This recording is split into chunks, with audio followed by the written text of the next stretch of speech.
Again, the forests of the West burn, and the fires are blamed on increasingly warm and dry weather.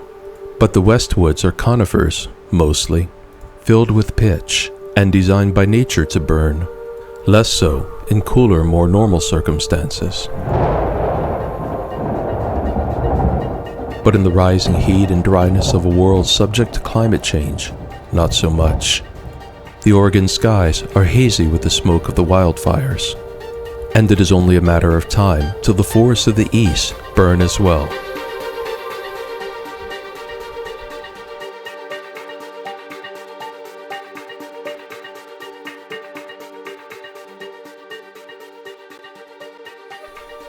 We float here about 380 meters above sea level, or 120 meters over ground level, with a band of cumulus clouds about equal height overhead racing by.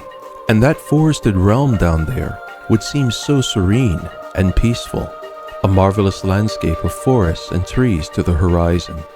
But what you see down there, alas, is a landscape in violent transition. Below the unmanned aircraft, Eco-4, you see some of that violence in progress, though you may not quite recognize it for just the violence that it is.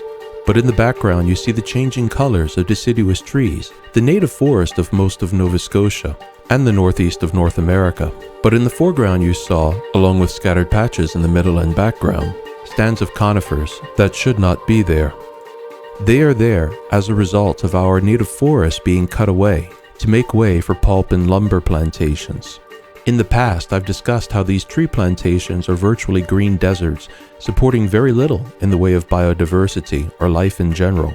I have hiked through these tree plantations and hardly seen spore of mammals or signs of birds. The ground is dry and does not retain water against evaporation or prevent erosion all that successfully. But our interest is wildfires and the role that these endless tree plantations play in promoting them. They have in the past, and they will again, more and more so as the world warms and dries, and the tree plantations themselves spread. Early this spring, I hiked deep into what appeared to be, at least from the trail, healthy forest, and in a small break at the very end of that trail, I sent up a little drone, Eco-3.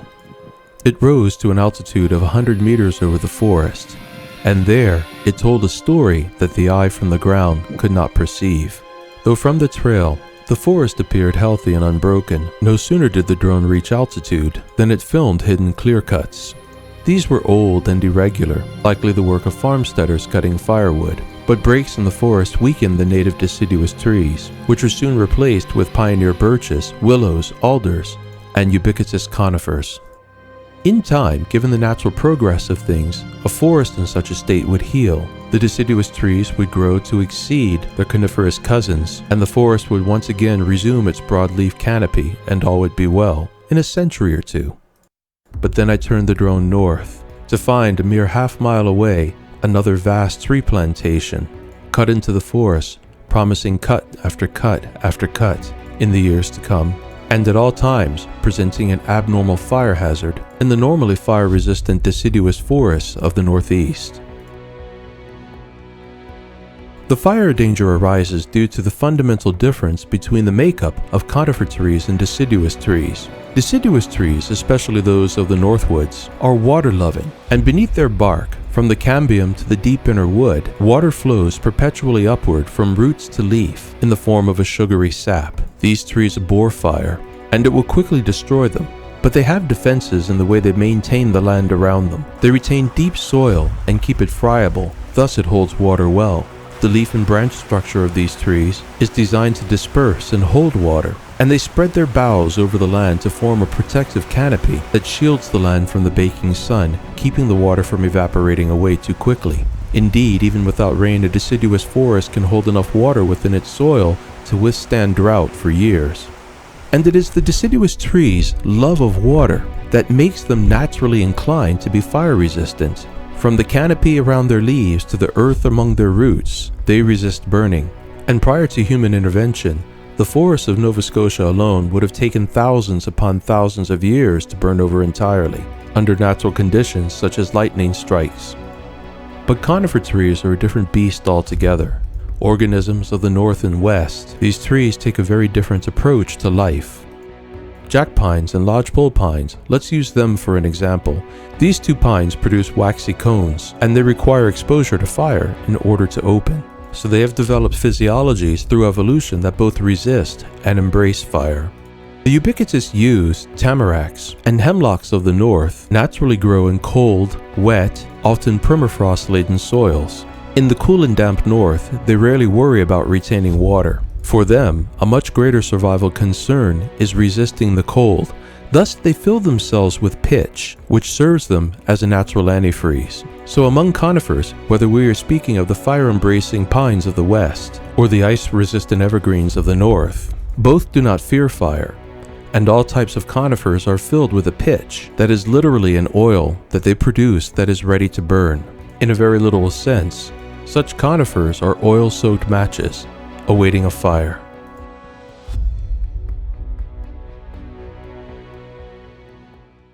Let's conduct an experiment and see just how easily conifers, laden with pitch as they are, burn in comparison to a typical deciduous tree. This ancient conifer has been injured and also has bowls bleeding sap in various places. We'll just gather some from here.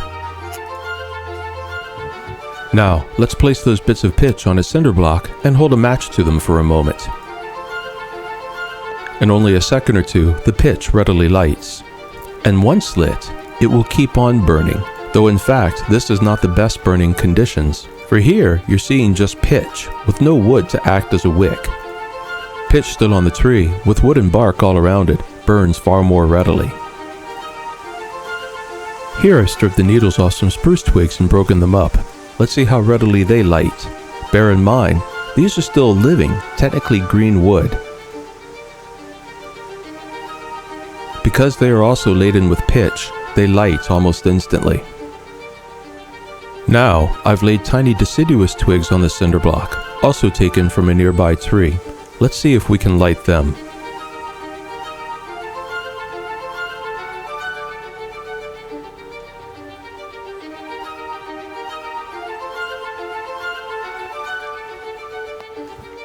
I held the lighter to them for 24 seconds until the lighter became too hot to hold. Now watch what happens when I pull the lighter away.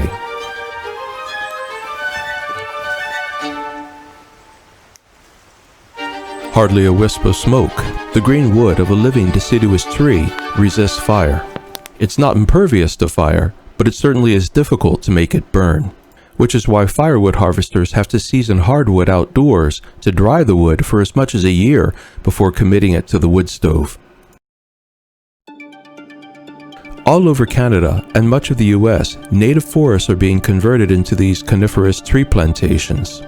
It's no mystery why. Conifers produce straight wood that makes good timber and is more readily used for pulp purposes such as the making of paper. But there are many harmful side effects to this process: erosion, destruction of ecosystems, corruption of watersheds. And there is the simple reality that coniferous trees readily burn.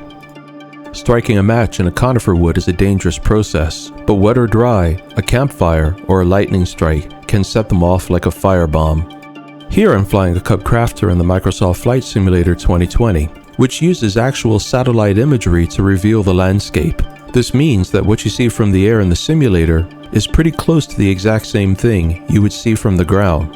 And here, I am flying a course from the Margaree Valley along the interior of Cape Breton's northwest branch up toward the famous Acadia National Park. And the entire way, right up to the park's boundary, a mile or so back from the coast, so it's out of sight of most people, except those who venture into the backcountry. One can see vast clear-cutting everywhere. The native deciduous forest being cut away to serve the purposes and profits of the timber and pulp cartels. And when these forests are gone, they will not be replanted, contrary to what the pulp and timber cartels try to tell you. They might replant that ground, but they will replace the native trees with conifers, whatever species they deem most suitable to meet their needs. This man-made transformation of the native forests of the East is going on all throughout eastern Canada and the USA. And unless this process is changed, it is only a matter of time till the great forest fires now plaguing the west of North America are a plague of the East as well. Thank you for watching. The Naturalist program is committed to the reliable coverage of natural science and environmental issues. Please take a moment to subscribe. It costs nothing and never will, but it sure helps a lot.